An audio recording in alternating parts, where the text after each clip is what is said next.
Bonjour à toutes et à tous et bienvenue dans À cœur ouvert, une émission pour les hommes et les femmes désireux de partager le témoignage personnel sur les défis et les épreuves au quotidien.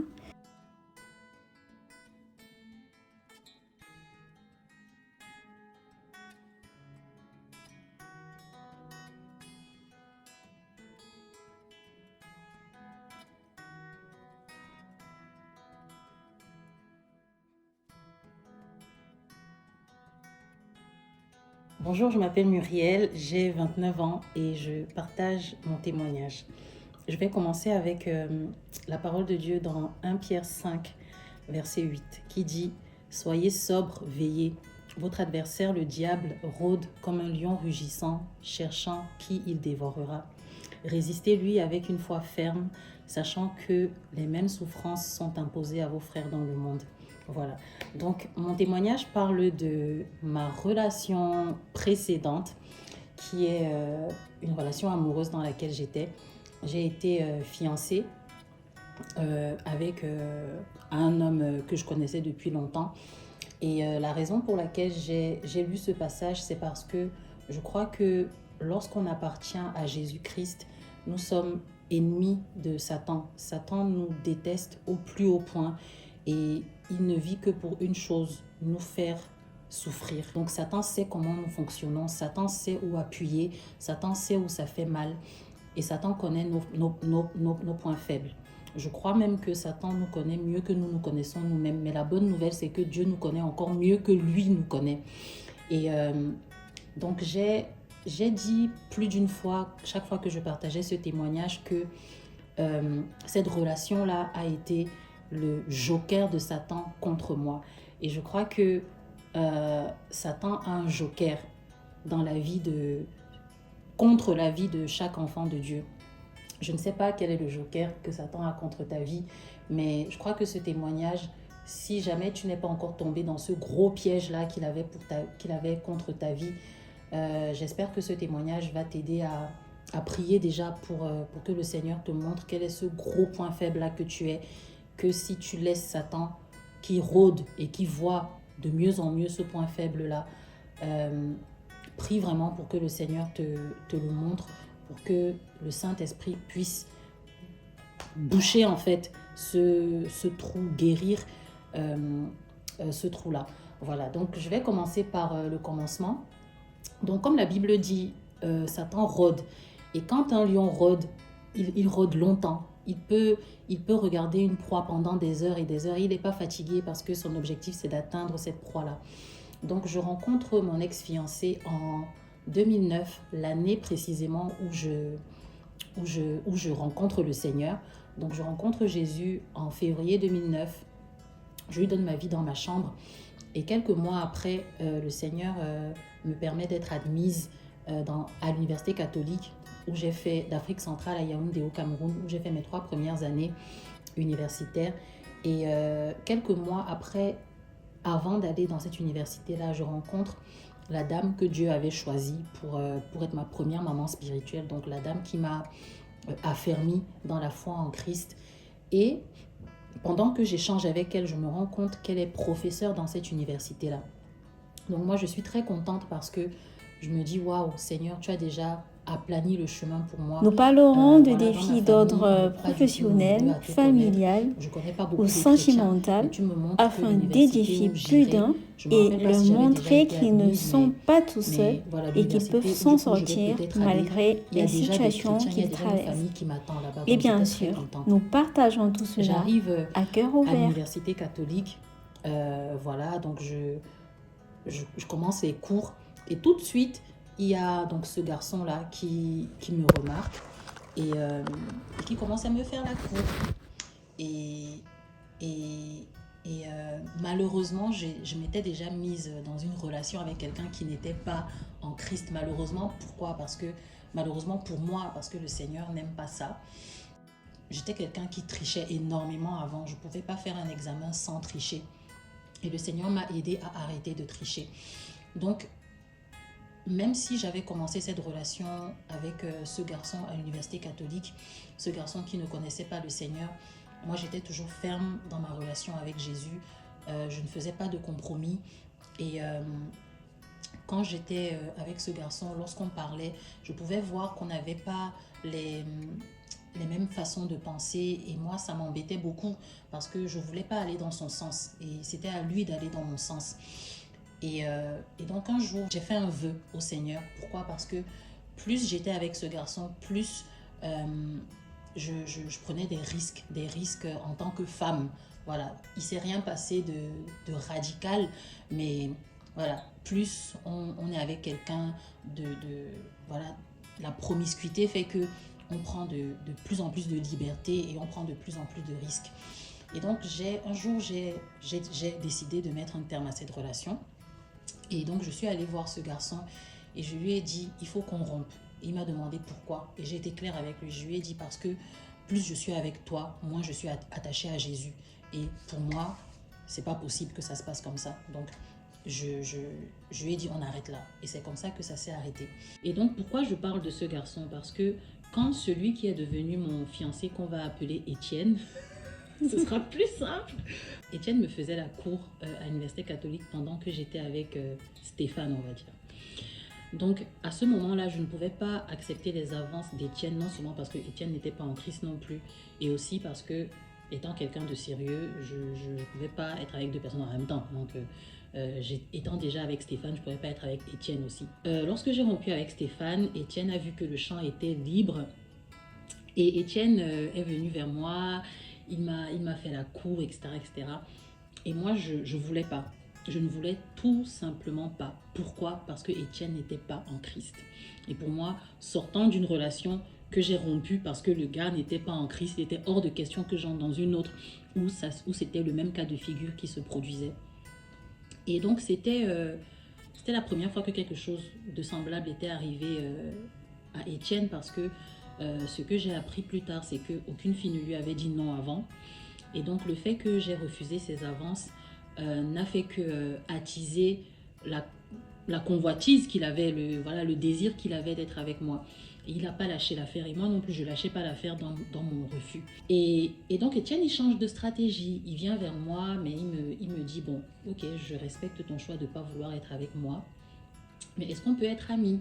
Et moi, j'étais très naïve à l'époque. J'avais 15 ans, 16 ans. J'avais 16 ans. Et je pensais qu'il était sincère. Je pensais qu'il voulait vraiment être juste ami avec moi. Donc, je dis ok. Donc, on commence une relation, à mon sens, amicale.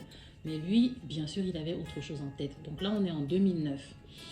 Et donc, au fur et à mesure, donc on passe beaucoup de temps, on parle beaucoup. Moi, bien sûr, je veux qu'il donne sa vie à Jésus, donc je l'invite à des événements chrétiens et tout ça, et tout ça, tout ça. Mais il y va parce qu'il veut être avec moi, chose que je ne réalise pas entièrement. Même si je crois qu'à l'intérieur de moi, je le sentais quand même. En deuxième année universitaire, je sens qu'on est en train de devenir de plus en plus proche. Donc, je sens dans mon cœur que je commence à développer des sentiments pour lui. Sauf que c'est contradictoire avec ma relation avec Jésus parce que je sais que si je me mets avec lui, il va m'éloigner du Seigneur. Mais voilà, la parole dit que la chair est faible. Ma chair était faible. Et j'ai commencé à me rapprocher de lui de manière amoureuse. Et bien sûr, je me sentais mal spirituellement. Donc, j'ai commencé à fuir les frères et sœurs en Christ parce que c'est la parole qui dit que celui qui fait les œuvres des ténèbres n'aime pas venir à la lumière, mais celui qui fait les œuvres de Dieu aime aller à la lumière parce que ses œuvres seront manifestes et Dieu sera glorifié. Clairement, je ne faisais pas les œuvres de lumière et du coup, je savais que la présence de mes frères et sœurs en Christ, le Saint-Esprit allait... la présence du Saint-Esprit allait me sentir... j'allais me sentir coupable. Et donc, j'ai commencé à fuir leur présence et j'ai commencé à m'éloigner finalement de tout ce qui constituait la lumière autour de moi. Mais j'ai toujours vu la main de Dieu. J'ai toujours vu la main de Dieu. Et je sais que le Seigneur ne voulait pas cette relation parce qu'il a empêché que Étienne et moi nous mettions ensemble. Comment il a empêché? Tout simplement, il a permis une situation où il savait qu'Étienne n'était pas une personne de confiance, que c'était une personne qui ment et une personne qui n'est pas digne de confiance. Et le Seigneur a permis qu'il y ait une situation pour que je le voie. Et donc cette situation-là est arrivée et Étienne a complètement perdu ma confiance et tout ce qu'il y avait dans mon cœur comme sentiment s'est dissipé totalement et finalement ça ne s'est pas fait. Et quand je suis entrée en 3e année, j'avais changé de campus et du coup voilà, j'ai eu d'autres amitiés qui n'étaient pas les bonnes, qui m'ont poussée à faire de très très très mauvais choix. Et là-bas, je me suis mise avec un gars qui n'était pas en Christ du tout. Clairement, j'avais vraiment rétrogradé. Et j'ai perdu ma virginité. J'ai perdu ma virginité cette année-là. Chose qui pour moi n'était pas concevable. Parce que étant née dans une famille où on va à l'église, où on nous apprend les valeurs chrétiennes, et même pour moi, c'était un point d'honneur de demeurer vierge jusqu'au mariage. Pour moi, c'était impossible que je perde ma virginité avant mon mariage. Et plus tard, ce que j'ai réalisé, c'est que je mettais vraiment ma confiance en moi-même. Je croyais que, voilà, oui, je suis tellement ferme dans mes positions que, ouais, non, je vais y arriver. C'est clair, net et précis. Et donc voilà, j'ai perdu ma virginité, j'ai rétrogradé, je suis retournée dans le monde. Mais le Seigneur ne m'a jamais abandonnée. Il ne m'a jamais abandonnée. Je me rappelle une fois, je lisais plus la parole, je priais plus, mais je me rappelle une fois, j'étais dans ma chambre sur le campus, j'ai voulu lire la Bible et j'ai ouvert la Bible comme ça, d'un coup, sans chercher ce que j'allais lire, et mes yeux sont tombés sur un passage qui disait « Repens-toi, reviens à la maison ». Bref, un passage où le Seigneur me disait clairement « Repens-toi ». Et tout de suite, je me suis sentie, je sentais qu'il me parlait à moi. Et j'ai pris ma Bible, je l'ai posée, je suis passée à autre chose. Mais vraiment, je sais que le Seigneur, il a je ne sais pas s'il l'a fait plusieurs fois, plus d'une fois, mais en fait, ce souvenir-là est tellement fort. Mais je sais que, voilà, même le fait que j'étais sans cesse, vraiment, je fuyais tellement la présence des frères et sœurs. J'allais prendre le taxi dans la ville où j'étais, à Yaoundé au Cameroun. J'allais espérer dans mon cœur fort, j'espère qu'il n'y aura pas tel frère, telle sœur dans le taxi. Alors que Yaoundé, c'est une grande ville. La probabilité pour que quelqu'un que je connais soit dans le même taxi que moi est infime. Mais je crois que toutes ces choses-là, ça montrait que le Saint-Esprit en moi était en train de faire son travail et il me pressait vraiment à me repentir. Donc là, on est en année académique 2011-2012. Et en 2012, donc pendant cette année académique-là, j'ai l'obtention, je suis admise à HEC Paris pour venir continuer mes études en France. Mais je suis toujours rétrograde, je ne parle plus à aucun frère et sœur. Et je suis dans cette relation-là où je ne suis pas bien, où le garçon m'utilise clairement et tout ça. Et donc, juste avant de venir en France, je me rappelle que j'étais dans mon église, dans ma ville natale, et on m'a fait lire le texte, un texte de la parole de Dieu devant toute l'assemblée. Et jusqu'aujourd'hui, je suis même pas sûre à 100% d'avoir retrouvé ce texte dans la parole, parce qu'au moment où je lisais ce texte, j'avais l'impression que c'est moi qui parlais à Dieu, parce que dans le texte, c'était comme le peuple d'Israël qui disait « Seigneur, tu nous as délivrés, tu nous as fait tellement de bien, mais on t'a abandonné, tu ne nous as pas laissés, tu es quand même resté là, tu nous as quand même rappelé, tu nous as demandé sans cesse de revenir à la maison, on t'a abandonné, on n'est pas revenu, mais tu n'as jamais cessé d'être là. Seigneur, aujourd'hui nous revenons à toi pour de bon. » Et quand je le lisais, c'est vraiment comme si dans mon cœur, je disais au Seigneur, Seigneur, je vais aller en France et ça va être une renaissance pour moi. Je vais vraiment recommencer ma relation avec toi, je vais revenir à toi. Et donc je viens en France, toujours rétrograde, mais vraiment dans mon cœur, ce texte-là que j'ai lu a semé quelque chose de profond, vraiment un réel désir de revenir au Seigneur. Lorsque je suis revenue en France, je me souviens qu'Étienne, il m'a envoyé un long message sur Skype. À l'époque, Skype était encore très populaire. Il m'a envoyé un long message sur Skype, un message dans lequel, en gros, il me disait qu'il n'y a rien sur cette terre qui fera qu'il m'oubliera, qu'il passera à autre chose. il me disait qu'il allait toujours garder espoir que j'allais lui dire oui, que j'allais devenir sa femme, etc., etc., etc. Et il me disait que la seule chose qui ferait qu'il dise « Ok, je n'aurai jamais Muriel », c'est qu'il voit que je suis fiancée avec quelqu'un. Bref, c'est qu'il voit que je suis vraiment prise. Et prise loin, quoi. Et donc voilà, ça m'a flattée quand j'ai vu ce message-là. Mais moi, j'étais décidée à ne plus faire les mêmes erreurs. Et Satan était là, il rôdait. Il rôdait, il disait je te connais plus que tu te connais, madame. Et donc, j'étais en France, Étienne était au Cameroun. Et on a recommencé à se parler. C'est peut-être ce message-là qui a été un peu la porte pour qu'on recommence à se parler, parce que pendant ma 3e année, donc quand ça ne s'est pas fait, cette relation entre lui et moi, on ne se parlait plus du tout. Donc on a recommencé à se parler et moi, j'ai été claire avec lui et je lui ai dit non, moi je veux rien, je veux juste être ton ami. Et bon, lui, il avait toujours cet espoir-là qu'il y ait plus. Donc j'arrive en France en 2012.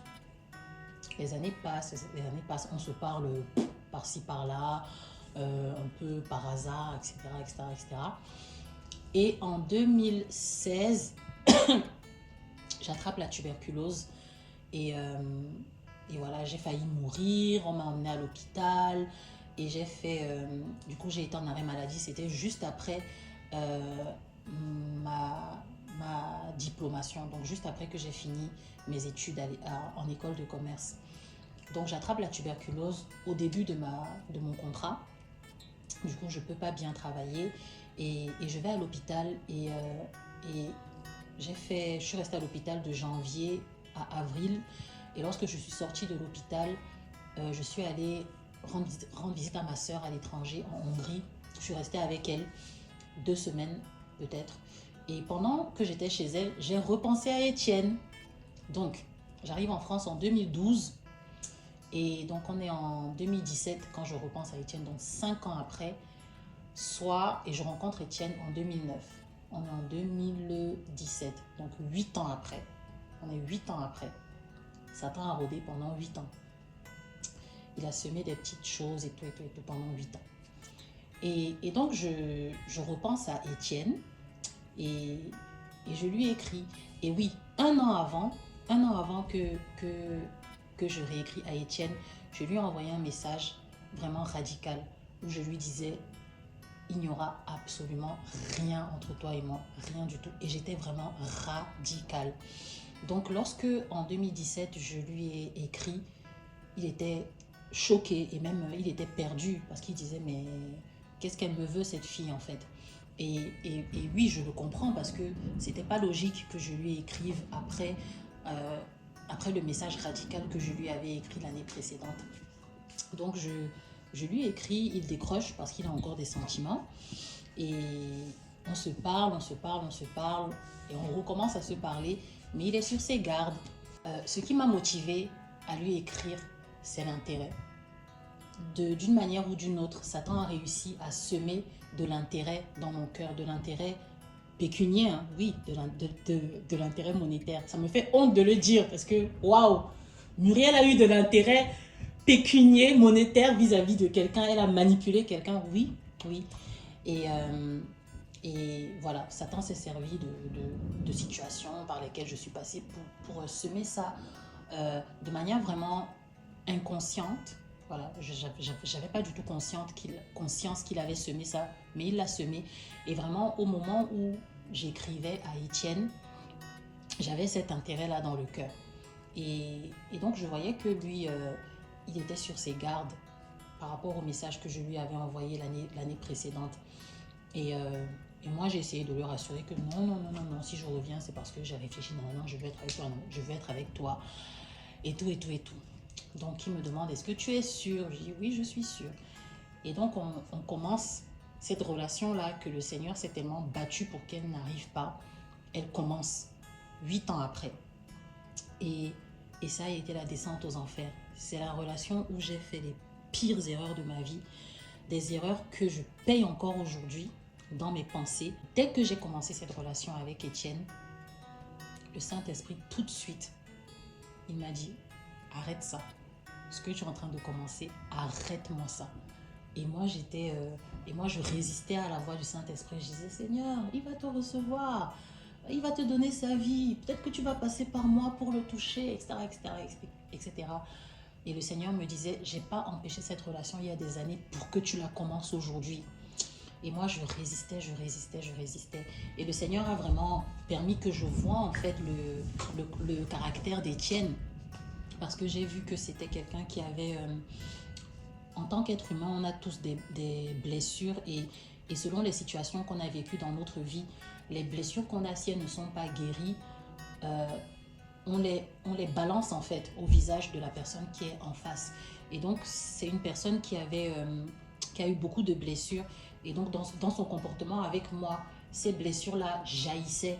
Et moi, ça me faisait très, très, très souffrir. Déjà, les premiers mois de la relation. Et ça me faisait tellement, tellement souffrir que dès le début, dès les 3 premiers mois, j'ai considéré mettre un terme à la relation. Et je me rappelle un jour, on s'est eu au téléphone et j'étais vraiment à 0,5 cm de rompre. Mais voilà, la manière dont il m'a parlé, ça m'a fait ne pas rompre. Mais le Saint-Esprit, je crois, sauf erreur, que de toute ma vie, le Saint-Esprit ne m'a jamais reprise de manière aussi non-stop pendant longtemps. Parce qu'il n'arrêtait pas. Il n'arrêtait vraiment pas de me dire « arrête ça, arrête ça, arrête ça ». Et je rends vraiment grâce à Dieu pour sa patience et sa persévérance. Et donc, la relation commence en juin 2017. En décembre, je vais au Cameroun pour voir Étienne, parce qu'il habitait au Cameroun et moi ici en France. Et lorsque j'arrive au Cameroun, je vais voir une tata qui avait été amie avec maman, mais elle ne se parlait plus forcément à l'époque. Et donc, elle ne savait pas du tout que j'étais dans une relation. Donc, je vais la voir pour lui dire bonjour. Et cette tata est dans le Seigneur. Et elle me donne des conseils qu'une tata donne à sa fille. Et à un moment donné, elle me dit, Mumu, tu sais que même si tu es dans une relation avancée avec quelqu'un, tu peux rompre. Oh, quand elle m'a dit ça, j'ai tout fait pour j'ai gardé la face devant elle. J'ai fait, oui tata, d'accord. Mais dans mon cœur, je sentais que c'est pas elle qui me parlait. Et dans mon cœur, je disais, mais pourquoi elle me dit ça? D'où elle sort ça? Pourquoi elle me sort ça comme une bombe? Et je rejette ça. Et bien sûr, j'ai eu des rapports sexuels avec Étienne. Et il y a... je sais que bien des années avant ça, j'avais déjà été, pas vraiment enseignée, mais j'avais déjà entendu que il ne faut pas avoir des rapports sexuels avant le mariage parce que c'est la parole de Dieu qui dit que celui qui couche avec une prostituée fait un seul corps avec elle. Et j'avais déjà entendu dans une vidéo que c'est par les rapports sexuels qu'il y a échange d'esprit, voilà. Et c'est exactement ce que j'ai vécu. C'est vraiment cette expérience-là, cette relation-là qui m'a fait vraiment réaliser que lorsque le Seigneur dit pas de rapport sexuel avant le mariage, il n'est pas en train de nous emprisonner, il est en train de nous protéger. Parce que, comme on dit au pays, le retour de ça, c'est d'une violence. Je n'ai jamais pensé devenir musulmane. À aucun moment, ça m'a traversé l'esprit. Je le dis parce que ça a été ça le retour. Un jour, Étienne et moi, on parlait. Et Étienne, il m'a dit, Muriel, tu sais qu'avant toi, il me parlait des relations qu'il a eues, voilà, pendant la période où je l'avais repoussé. Et il m'a dit, il y a une fille avec qui j'ai failli même me marier et tout ça. Elle est musulmane. Et moi, j'ai dit, ok. Bon, on parlait, c'était une conversation banale, entre guillemets.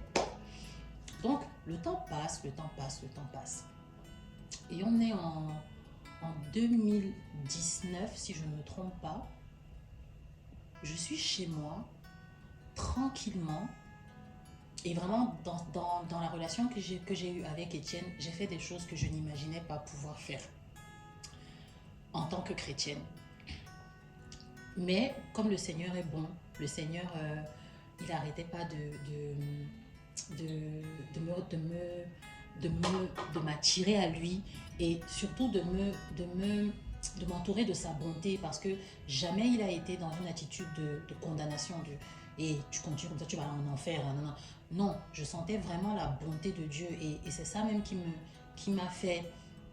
a fait naître en moi le désir de revenir à lui. Et quelque chose que j'ai oublié de dire tout à l'heure, c'est que quand j'étais venue en France, oui, j'étais rétrograde, mais comme je l'ai dit, j'étais venue en France avec vraiment la décision de revenir à Dieu, et c'est ce que j'ai fait. Donc j'ai rejoint un groupe chrétien, vraiment je suis revenue au Seigneur. Et c'est vraiment avec Étienne que je me suis encore complètement détournée. Et là, imaginez un fils de pasteur qui devient dealer de drogue, junkie, chef de gang. Voilà, c'est l'image de moi. Comment j'ai vraiment vécu une descente aux enfers. J'ai fait des choses que j'aurais jamais pu faire. Et donc le Seigneur ne m'a jamais abandonnée, et vraiment sa bonté, et vraiment toutes ces années-là où déjà le fait que quand j'étais revenue à lui, quand je suis arrivée en France, il ne m'a pas rejetée. Ça m'a fait savoir que Dieu est bon, et que même si je me suis éloignée de lui dans cette relation avec Étienne, il est toujours prêt à me recevoir si je reviens sincèrement à lui. Donc même si j'étais décidée à rester avec Étienne, je voulais vraiment revenir au Seigneur. Je voulais vraiment arrêter les rapports sexuels avec Étienne. Donc je priais par rapport à ça, je disais Seigneur, voilà, je sais que tu n'aimes pas ça, donc vraiment aide-moi et tout, et j'avais du mal à dire clairement à Étienne que je voulais plus et tout ça. Mais un jour, voilà, j'ai été claire, j'ai dit non, je veux plus ça, non. Il a été respectueux et tout. Et bon, un jour, j'ai été au Cameroun et il m'a demandé en mariage, j'ai accepté. C'était pas l'image de la demande en mariage que toutes les filles espèrent, dans le sens de ce que j'ai ressenti dans le cœur. Mes pieds tu vois, j'avais pas les fourmis aux pieds, voilà. Et je crois que voilà, c'est aussi un signe que voilà, c'était pas la volonté de Dieu, parce que je crois que quand ce sera le bon, je serai en mode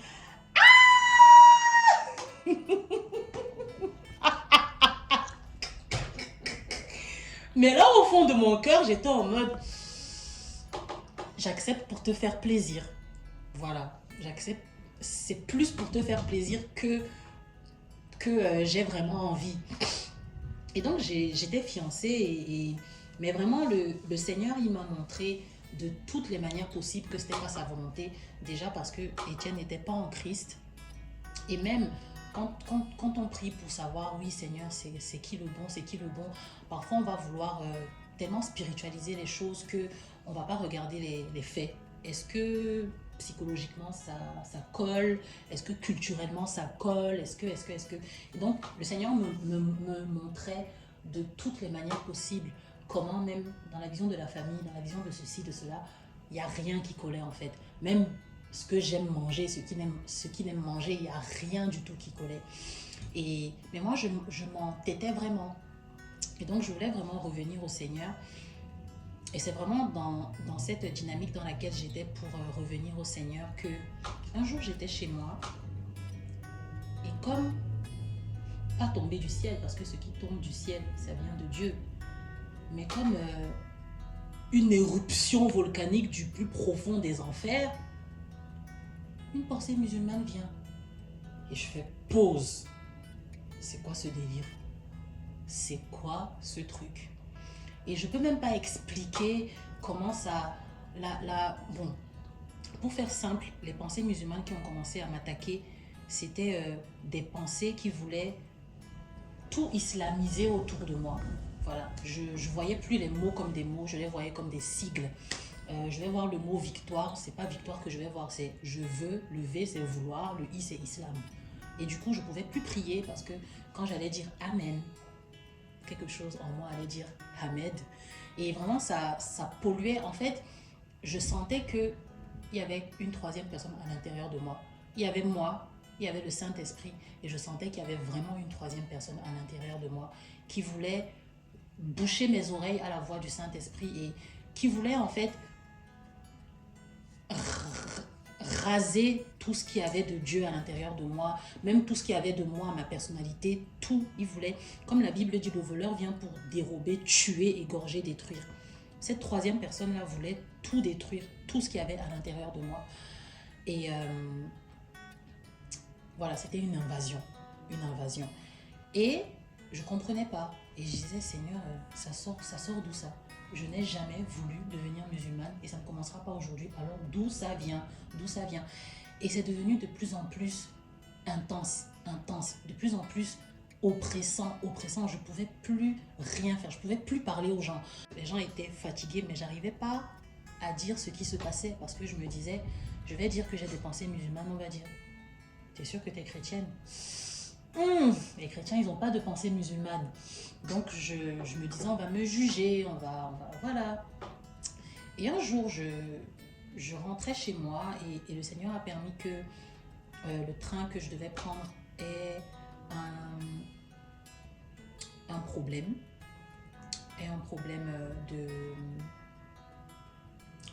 Donc on a dû sortir et prendre un bus. Et pendant que je marchais, donc parce que j'ai pris un trajet plus long, je marchais et il faisait nuit, il y avait des arbres et moi j'aime beaucoup les arbres et le Seigneur en a profité pour me parler. Et il m'a dit, tu te rappelles ce qu'Étienne t'avait dit à propos de son ex-fiancée musulmane? Et là, toute seule, en pleine nuit, j'ai fait, oh Seigneur Jésus! Mais non! Et là, c'est le Seigneur qui me disait, ben c'est ça, cherche pas, ça vient de là. En réalité, ça venait de là, mais aussi d'autres choses d'une autre chose qui s'était passée au tout début de ma vie chrétienne, un tatouage haut et né que j'avais fait. Et je me rappelle très bien ce jour-là, le Seigneur, il avait tellement hurlé dans mon cœur pour me dire, ne fais pas ce tatouage, ne fais pas ce tatouage. Et moi, je comprenais pas, je disais, mais Seigneur, c'est des fleurs, c'est rien, c'est des fleurs. Et le Seigneur aussi m'avait dit, non, tu crois que c'est des fleurs, mais est-ce qu'ils font ça parce que c'est joli? Non, c'est spirituel, c'est des rituels qu'ils font. Et donc voilà. Et donc c'est à partir de ce moment-là c'est avec toutes ces révélations-là que le Seigneur, il a commencé à me délivrer de ces pensées-là. Parce que quand tu ne sais pas quelle est la source de ton problème, tu vas le traiter en surface, tu vas traiter les symptômes, mais tu n'iras jamais à la racine et la racine sera toujours là et elle fera toujours pousser des choses. Comment est-ce que je rompe avec Étienne? Donc le Seigneur en fait me montre par tous les moyens que Étienne n'est pas le bon. Déjà, Étienne n'est pas en Christ. Ensuite, je connaissais déjà l'appel que Dieu avait pour ma vie. Le Seigneur, quelques années avant, m'avait dit, va parler de moi dans les trains. Donc je savais qu'il voulait que j'aille prêcher l'évangile dans les trains, peut-être même jouer à la guitare dans les trains. Et un jour, j'en parle avec Étienne et il me dit, non, je ne veux pas que tu ailles chanter dans les couloirs de métro parce que tu sais que tu as été très malade, tu as failli mourir de la tuberculose. Je ne veux pas qu'il t'arrive quoi que ce soit. La parole dit que le diable se déguise en ange de lumière. C'était vraiment déguisé comme et je veux croire vraiment qu'il l'a fait avec de très bonnes intentions. Mais c'est pas lui qui parlait, c'est l'ennemi qui parlait à travers lui en déguisant sa part. Je veux ta sécurité, je veux ta santé, je veux ta sécurité, ta santé. Mais clairement, c'était, je veux pas que tu fasses ce que Dieu veut que tu fasses. Et aussi, je souffrais beaucoup dans cette relation. En 2019, donc ça faisait 2 ans qu'on était ensemble, parce qu'on s'était mis ensemble en 2017, je priais pour son salut, et je priais pour arrêter les rapports sexuels que j'avais avec lui et tout ça. Et on était fiancés. Mais je sentais que non, c'était pas... Je sentais que Dieu, il voulait pas. Je sentais que je me battais vraiment contre Dieu, en fait. Et si je crois que c'était le 6 juillet 2019, j'ai un rêve. Et dans ce rêve-là, je suis chez ma tante au Cameroun. Et il y a quelqu'un qui vient demander ma main. Et je vois le visage d'un frère que je connais. Je pense que c'est le Seigneur qui a juste pris le visage d'un frère pour nous montrer que celui que je veux pour toi, c'est un frère en Christ. Donc, il vient et il demande ma main, sauf qu'il a peur d'être arrivé en retard, trop tard. Et moi, dans mon cœur, je sais qu'il n'est pas arrivé trop tard, parce que je sais qu'avec lui, je vais demeurer accroché à Jésus.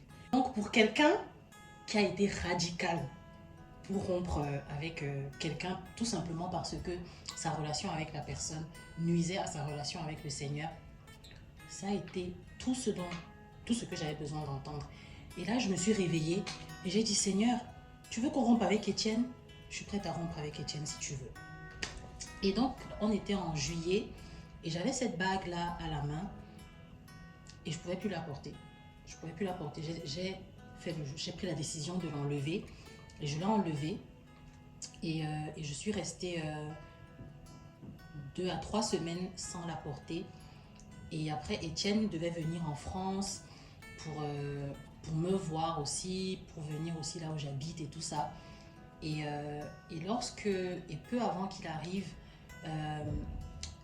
ma meilleure amie, en fait, elle m'a dit, par respect pour lui quand même, mais là, même si oui, tu vas rompre avec lui, mais c'est bien qu'il te voie avec la bague et que tu lui rendes la bague. J'ai dit d'accord. Donc Étienne arrive et donc j'ai la bague par respect à mon doigt et j'étais vraiment très sèche pendant son séjour et il sentait vraiment dans son cœur que voilà, c'est fini. Mais comme Satan connaît bien nos points faibles, il a réussi à me faire encore dire. En fait, il y a eu une conversation que j'ai eue avec Étienne et Étienne m'a parlé, il m'a raconté comment, ouais, on lui a dit un jour que, il sera peut-être pasteur. Et j'ai fait, il sera pasteur peut-être. Seigneur Jésus, tu vois, il sera peut-être pasteur. Alors qu'il n'est pas en Christ déjà. Oh Seigneur. Et là, Mumu, elle est tombée encore. Hein. J'ai fait non, il a besoin de moi pour l'aider.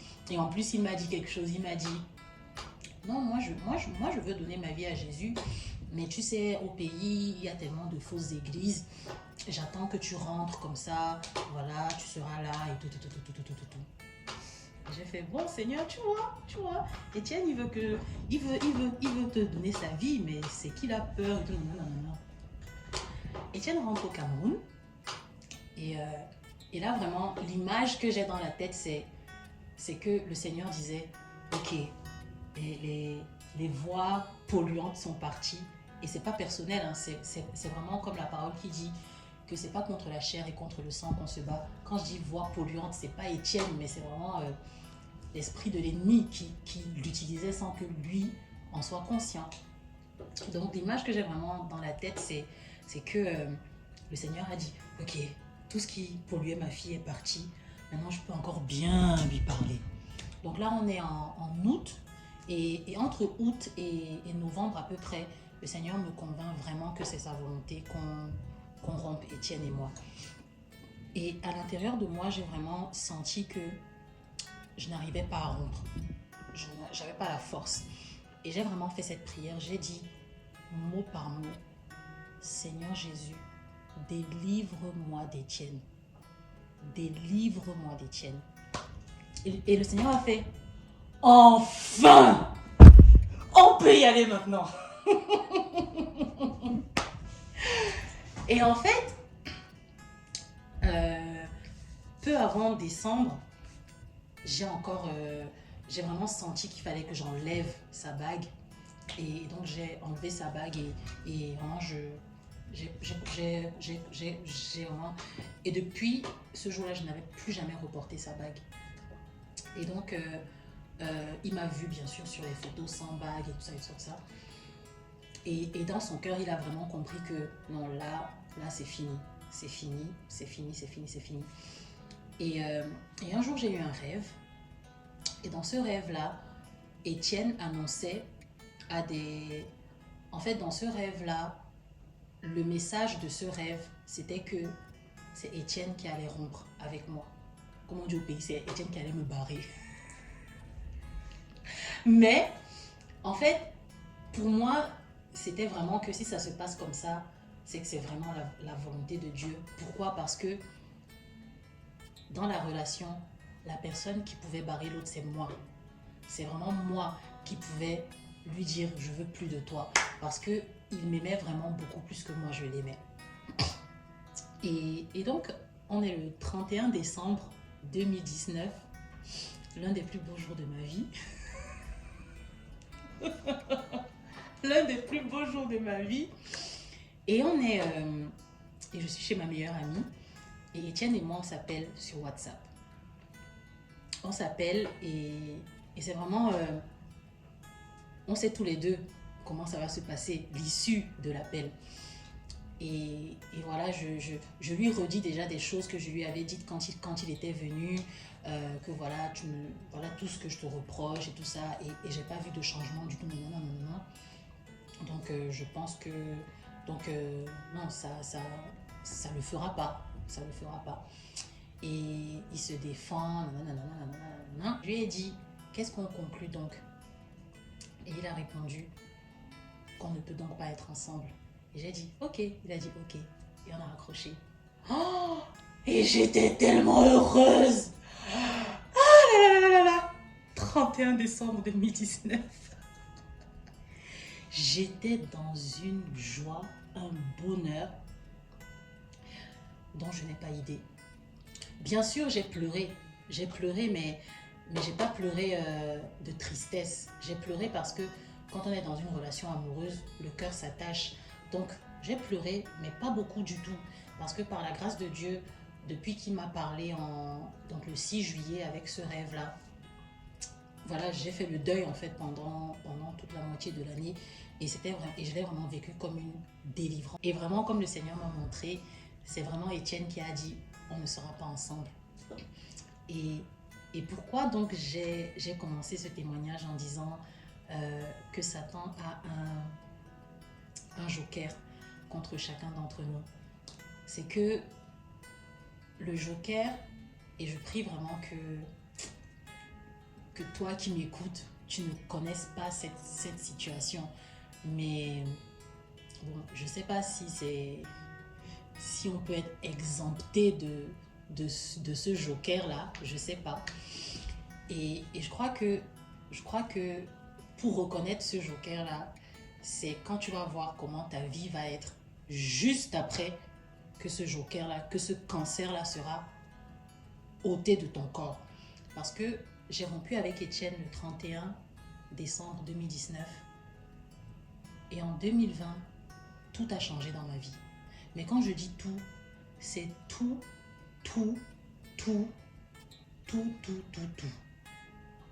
Je me suis fait baptiser en 2020. J'ai obéi au Seigneur pour évangéliser dans le métro en 2020. Je suis entrée dans mon appel en 2020. Et j'ai vécu des choses avec le Seigneur. J'ai voyagé, j'ai rencontré pasteur Tina Rally, qui est mon pasteur aujourd'hui. En 2020, je suis devenue son assistante. Tout a changé. Tout s'est accéléré. Tout. Et j'ai vécu 3 mois de juin, juillet, août, tellement intense. Mon ministère, j'ai voyagé avec pasteur Tina, j'ai vécu des choses, j'ai découvert le ministère du chauffard, j'ai découvert tellement de choses. Et un jour je priais, j'ai dit, Seigneur, pourquoi est-ce que je vis tout ça? Pourquoi est-ce qu'il y a tellement de choses que je vis en si peu de temps? Et le Seigneur m'a dit, j'ai racheté le temps. Toutes ces années que tu as perdues avec Étienne, c'est ça que j'ai racheté en si peu de temps. En fait, tu as vécu 2 ans et demi en 3 mois. Oh, j'ai dit merci Seigneur. Vraiment, comme la parole de Dieu dit, toute chose concourt au bien de ceux qui aiment Dieu.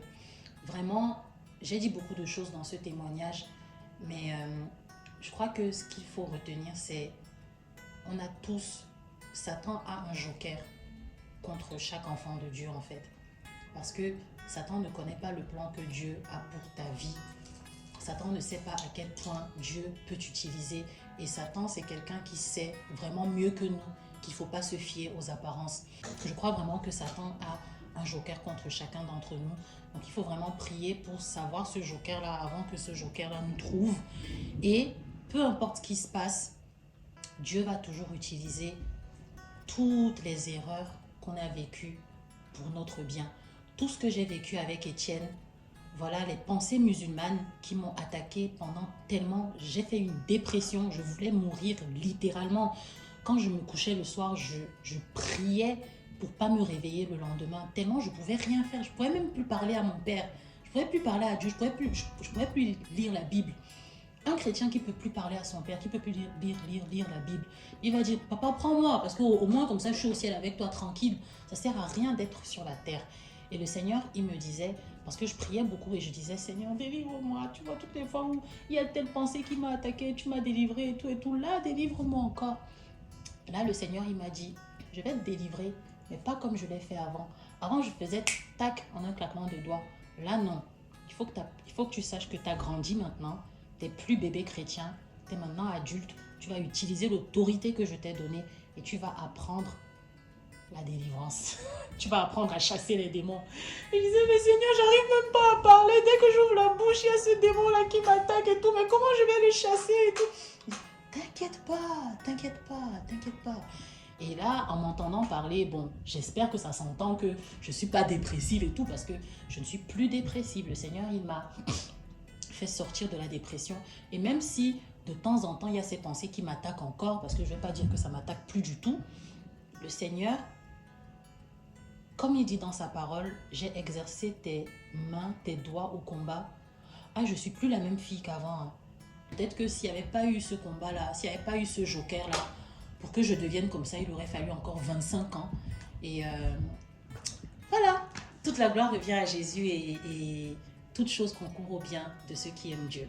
Gloire à Dieu pour ce témoignage et merci à vous de l'avoir écouté. Si vous aussi vous avez un témoignage, n'hésitez pas à nous contacter via le lien Instagram en description. D'ici là, que le Seigneur vous bénisse.